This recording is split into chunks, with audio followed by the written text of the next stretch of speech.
Hello friends, मैं लेके आई हूँ एमए सेकेंड सेमेस्टर के एमसीक्यू। सब्जेक्ट है डेटा का गुणात्मक एवं मात्रात्मक विश्लेषण। तो चलिए इसको शुरू करते हैं। इसमें टोटल 50 एमसीक्यू हैं जो आपके एग्जाम में हेल्प कर सकते हैं। माध्य, माध्यिका और बहुलक किसका उदाहरण है? केंद्रीय प्रवृत्ति के माप। किस माप से डेटा के प्रसार का निर्धारण किया जाता है? रेंज। यदि एक डेटा सेट से बहुत अधिक चरम मान हो तो कौन सा केंद्रीय प्रवृत्ति का माप सबसे उपयुक्त है? माध्यिका। मानक विचलन क्या दर्शाता है? डेटा का प्रसार। किस माप से डेटा के वितरण की विषमता का पता चलता है? स्क्यूनेस। सामान्य वितरण की आकृति कैसी होती है? घंटी के आकार की।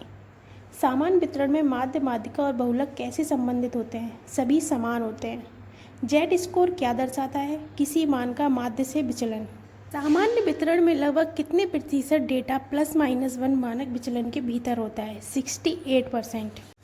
सामान्य वितरण का उपयोग किस प्रकार के डेटा के लिए उपयुक्त है? निरंतर डेटा। पियर्सन सहसंबंध गुणांक किस प्रकार के डेटा के लिए उपयुक्त है? अंतराल और अनुपात। स्पीयरमैन रैंक सहसंबंध किस प्रकार के डेटा के लिए उपयुक्त है? क्रमिक। सहसंबंध गुणांक का मान किस सीमा में होता है? -1 से +1। सकारात्मक सहसंबंध का अर्थ है दोनों चर एक साथ बढ़ते हैं। सहसंबंध का उपयोग किसके लिए किया जाता है? दो चर के बीच संबंध की ताकत और दिशा मापने के लिए। पैरामीट्रिक परीक्षणों के लिए कौन सी शर्त आवश्यक है? डेटा का समान वितरण होना। नॉन पैरामीट्रिक परीक्षणों का उपयोग कब किया जाता है? जब डेटा समान रूप से वितरित ना हो। पैरामीट्रिक परीक्षणों में कौन सा परीक्षण शामिल है? टी परीक्षण। नॉन पैरामीट्रिक परीक्षणों में कौन सा परीक्षण शामिल है? काई स्क्वायर परीक्षण। पैरामीट्रिक परीक्षणों की तुलना में नॉन पैरामीट्रिक परीक्षणों की शक्ति कैसी होती है? कम। सांख्यिकी का मुख्य उद्देश्य क्या है? आंकड़ों का विश्लेषण। माध्य का सूत्र क्या है? कुल योग बटे वर्गों की संख्या। माध्यिका किसे दर्शाती है? बीज की संख्या। सांख्यिकी में माध्य का अर्थ होता है औसतन मान। यदि किसी श्रृंखला में सभी मान समान हो तो माध्य होगा समान मान। मोड होता है सबसे अधिक बार आने वाला मान। किस स्थिति में हम माध्यिका का उपयोग करते हैं? सभी।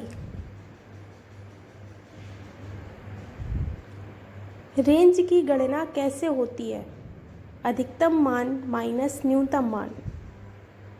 मानक त्रुटि किस पर निर्भर करता है? नमूना आकार और मानक विचलन।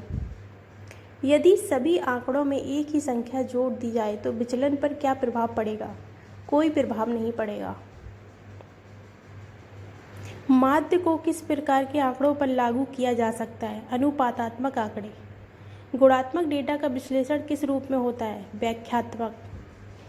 गुणात्मक अनुसंधान में कौन सी विधि उपयुक्त होती है? व्यक्तिपरक अनुभव जानने के लिए। इंटरव्यू। गुणात्मक शोध में अनुसंधानकर्ता की भूमिका होती है पर्यवेक्षक और भागीदार।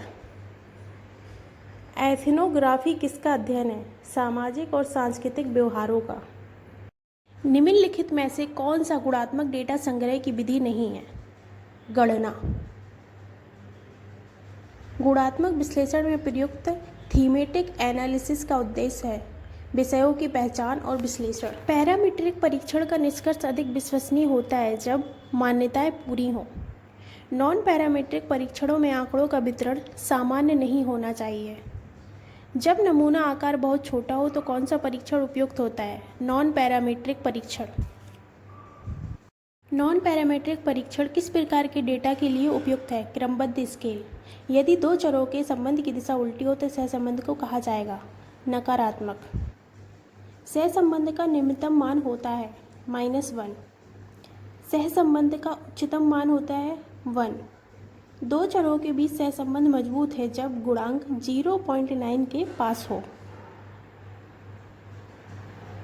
मात्रात्मक अनुसंधान में सबसे सामान्य डेटा संग्रह विधि कौन सी है? सर्वेक्षण, प्रश्नावली।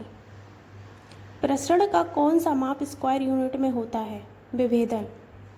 जब हम डेटा को वर्गों में विभाजित करते हैं तो हम किस तकनीक का उपयोग करते हैं? वर्गीकृत वितरण। जब डेटा को चित्र के रूप में प्रस्तुत किया जाता है तो उसे क्या कहते हैं? ग्राफिकल प्रतिनिधित्व। जब मानक विचलन कम होता है तो डेटा अधिक केंद्रित होता है। तो ये रहे 50 MCQ। कमेंट में बताइए आपके कितने क्वेश्चन सही निकले।